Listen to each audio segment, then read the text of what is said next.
Hello, bienvenue sur Viajam. Aujourd'hui, je vais à nouveau te parler de mon voyage à Bali. Donc dans un premier temps, je vais te parler de mon itinéraire, donc les différents lieux qu'on a choisi de visiter pendant notre voyage de 2 semaines. Ensuite, je vais te parler un peu de budget, donc le budget par catégorie pour notre voyage et notre budget total.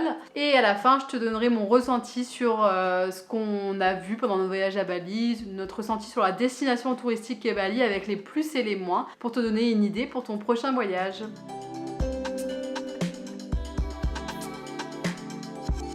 Alors pour nos premiers jours, on a décidé d'aller dans les environs d'Ubud. Ubud, c'est plutôt au centre du pays. On met 1h30 en voiture pour aller d'Ubud depuis l'aéroport de Denpasar. Alors Ubud, c'est vraiment le cœur culturel de Bali selon moi. C'est là où on trouve énormément de temples, énormément d'offrandes dans la rue avec de l'encens. Alors nous on a passé 5 nuits à Ubud, ce qui était confortable pour un début de voyage, le temps de se reposer un peu. En plus depuis Ubud vous pouvez visiter énormément de choses, que ce soit rizières, temples, cascades, etc. Alors pendant ces 5 nuits on était à l'hôtel Pramana Watukurung qui est à Ubud, un peu excentré du centre-ville mais à la fois très proche de tout. Je le recommande à 1000% mais je vous en reparlerai dans la prochaine vidéo qui sera dédiée justement à Ubud et à toutes les activités qu'on a pu y faire. Alors ensuite on est parti direction le port de Sanur pour rejoindre les îles Nusa. Donc le port de Sanur il vous permet de rejoindre effectivement différentes îles autour de Bali en fast boat, donc c'est des bateaux assez rapides qui du coup sont déconseillés si vous avez le mal de mer, mais en tout cas on a rejoint Nusa Lembongan en 40 minutes et ensuite on a rejoint du coup l'île de Nusa Ceningan qui est reliée à Lembongan par un pont pour aller dans notre hôtel où on a logé pendant 3 nuits. C'était le Nusa Veranda Sunset Villa qui est vraiment top. Et il faut savoir que Nusa Ceningan c'est une toute petite île, c'est la plus petite des trois et qui vit majoritairement de la culture d'algues, et notre hôtel avait directement la vue sur ce lagon en fait avec toutes les parcelles d'algues, donc c'était vraiment magnifique, je recommande aussi. Alors ensuite depuis le Yellow Bridge on a rejoint l'île de Nusa Penida, donc la plus grosse des trois et la plus connue.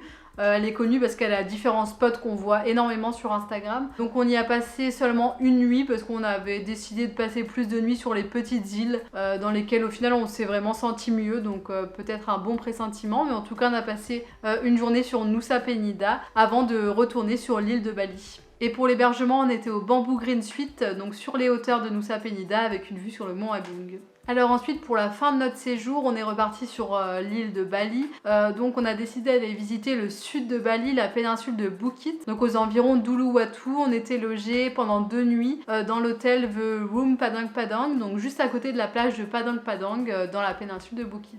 Et pour finir on a décidé de passer les dernières nuits à Kuta, donc c'est à 15 minutes de l'aéroport, donc c'était pratique pour la fin. Ça nous a permis de nous reposer vraiment jusqu'à la fin et de profiter de beaux couchers de soleil. On était logé à l'hôtel Amnaya Resort Kuta qui était vraiment un plus gros hôtel que ce qu'on avait pris dans les autres destinations, mais c'était très agréable et très confortable pour la fin de notre séjour.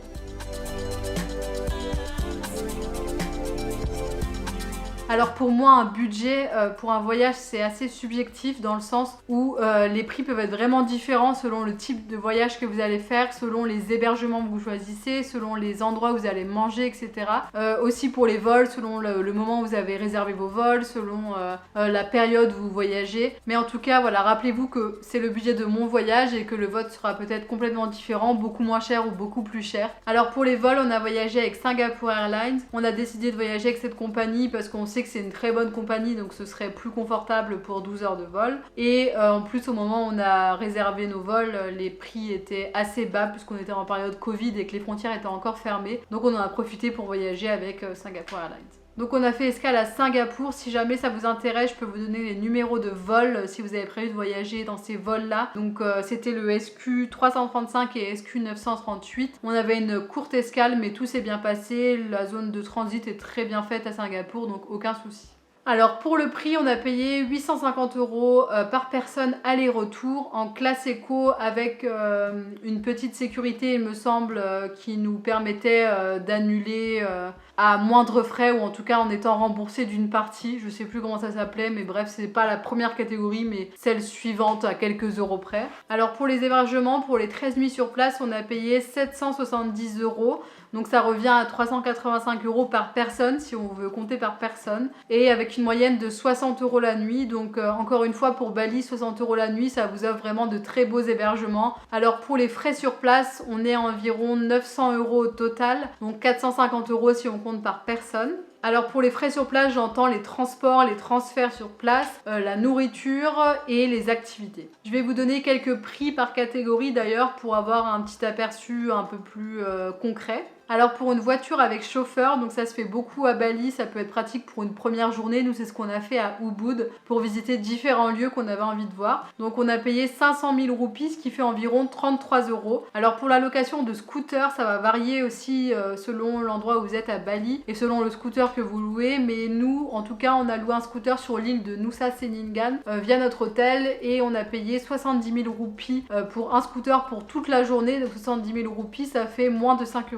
Pour la nourriture, donc encore une fois, ça va aussi dépendre de où vous mangez, mais si vous mangez local, traditionnel, dans les warung, donc ce qui sont des petits restaurants avec très peu de place, là vous payez vraiment pas cher. Nous on en avait pour environ 7 € à chaque fois avec 2 plats et plusieurs boissons. Alors pour les activités, donc il faut savoir qu'à Bali, à peu près tout est payant, même l'entrée sur les parkings pour les spots, l'accès aux plages, etc. Mais c'est vraiment des petites sommes, donc pour les temples par exemple, on était environ entre 15 000 et 30 000 l'entrée, donc ce qui fait entre 1 et 3 €. Alors l'entrée qui nous a coûté le plus cher, c'était la Monkey Forest, donc la forêt à Ubud où vous avez énormément de singes en semi-liberté, et c'était 80 000 roupies, donc ce qui fait environ 5 €. Et donc comme je disais, l'entrée pour les parkings, pour les plages, etc. est aussi payant, mais en général c'est vraiment très peu, c'est aux environs de 10 000 roupies, voire même moins, et 10 000 roupies ça fait environ 60 centimes. Alors ensuite d'autres dépenses liées au voyage, donc évidemment peut-être le passeport si vous avez besoin de refaire votre passeport. Le passeport donc quand vous le refaites, quand vous le renouvelez, il me semble que c'est environ 84 € si ça n'a pas changé. Nous on n'en avait pas besoin, il était déjà à jour, mais en tout cas à prendre en compte aussi dans le budget. Alors on a aussi l'assurance voyage, comme j'ai dit dans ma dernière vidéo, nous on était obligés d'avoir une assurance voyage qui couvrait les frais liés à la Covid.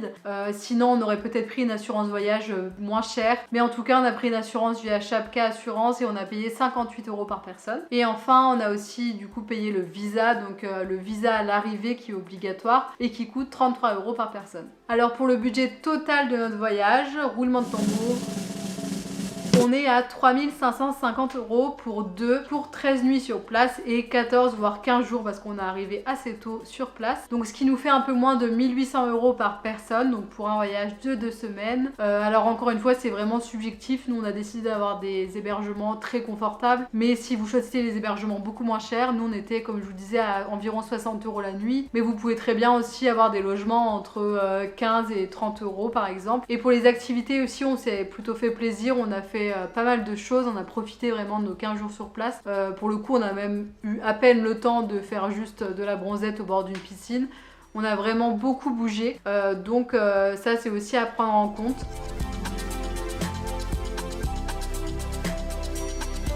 Donc comme je te disais en intro, je vais te parler des plus et des moins de la destination. On va commencer par les moins, comme ça on terminera par une note positive. Alors en point négatif du coup, je me suis noté la durée du voyage, même si c'est pas vraiment un point négatif parce que le voyage en lui-même, ça fait partie de l'aventure aussi.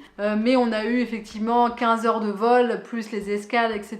Donc c'est un voyage assez long, mais on le sait quand on part en Asie, mais en tout cas ça vaut vraiment le coup et on oublie une fois sur place. Alors Bali, on sait tous que c'est une destination très touristique et tout est vraiment tourné autour du tourisme, ce qui fait que, comme je disais juste avant, l'entrée pour aller sur les plages, pour même juste le parking des lieux touristiques, alors que pourtant vous allez payer un ticket pour aller dans le lieu, mais parfois vous payez un ticket plus une petite somme pour stationner votre moto ou votre voiture. Donc tout ça, ça fait que vous avez vraiment l'impression de payer tout le temps. Si ça peut aider les locaux, tant mieux, mais parfois on a l'impression que c'est un petit peu abusé à certains moments. Alors pareil, lié au surtourisme, il y avait certains lieux qui étaient vraiment pris d'assaut par les touristes. Alors je sais qu'on en fait partie, c'est toujours un peu bizarre de critiquer ça alors que nous-mêmes on voyage, mais c'était surtout flagrant du coup sur l'île de Nusa Penida. Donc je vous en ai déjà parlé aussi, donc par exemple la plage de Kelingking Beach, les spots de Angel Billabong, Broken Beach, etc. Là, c'était vraiment des lieux où il y avait beaucoup de touristes et c'était surtout flagrant que c'était une destination très instagrammable parce que les touristes prenaient pas forcément en photo le paysage, mais ils se prenaient en photo eux devant le paysage. Et maintenant on va passer au positif parce que je peux d'ores et déjà te dire qu'il y a plus de positifs que de négatifs. J'ai vraiment adoré ce voyage et adoré la façon de penser, la façon de vivre des Balinais qui sont vraiment une leçon de vie pour tout le monde je pense. Et je vous conseille déjà à 1000% de faire un voyage à Bali. Alors évidemment, comme la plupart des pays d'Asie du Sud, ce qu'il y a de positif, c'est le coût de la vie sur place, c'est vraiment bas par rapport à nous, Européens. Donc c'est vrai que c'est vraiment confortable de pouvoir voyager dans ce pays-là. Quand je compare les gens qui voyagent en France et que je vois les dépenses qu'ils ont et le coût total par rapport à l'hébergement et la nourriture, etc. Et bah là, on voit vraiment la différence et c'est vrai qu'à Bali, au moins, on peut se faire vraiment plaisir sur place parce qu'on dépense vraiment moins au final que si on allait plus proche de chez nous, malheureusement. Alors ce que j'ai adoré à Bali, c'est la nature qui est vraiment merveilleuse, les paysages sont magnifiques. Alors évidemment la gentillesse des Balinais, ils sont tellement gentils que du coup ça permet de facilement discuter avec eux, donc ça c'est toujours agréable en voyage de pouvoir discuter directement avec les locaux.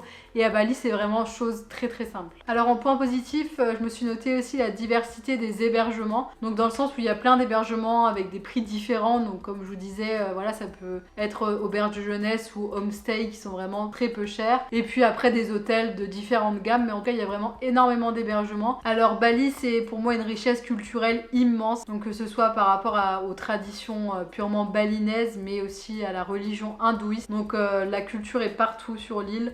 Il y a aussi beaucoup d'artistes, donc il y a beaucoup de galeries d'art, etc. Aussi de métiers, du bois, etc.